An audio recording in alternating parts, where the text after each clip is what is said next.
bifurqué assez rapidement vers le sport qui était une appétence et une envie.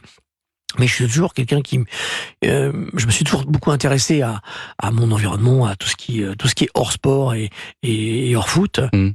Et donc j'avais effectivement cette envie de sortir de ma cage dorée, alors de ne pas lâcher le foot parce que ça continue à m'animer, mais de faire des pas de côté et notamment d'avoir des interlocuteurs un peu plus disserts que ceux dans le monde du foot, parce que quand on travaille dans le sport et dans le foot, plutôt dans le foot que dans le sport d'ailleurs, on peut pas dire que l'échange est ce qui nous nourrit le plus. Voilà, on est nourri par l'événement, la finale de Ligue des Champions, c'est extraordinaire, etc. Il peut y avoir une frustration dans les interviews. Mais il y a une petite frustration dans la profondeur des échanges, et c'est un petit peu ce que j'avais envie de retrouver.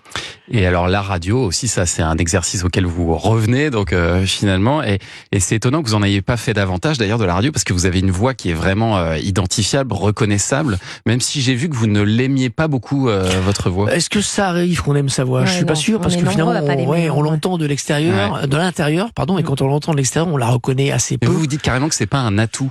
J'étais surpris de ça. Non, je crois pas. Effectivement, je trouve pas que j'ai une voix enveloppante, etc. J'ai un peu une voix de chat éraillé, voilà. Mais bon, effectivement, elle est reconnaissable, et pour le coup, c'est quelque chose qui peut compter. C'est un marqueur, voilà. Mais en tout cas, j'ai pas le choix. On peut pas la changer.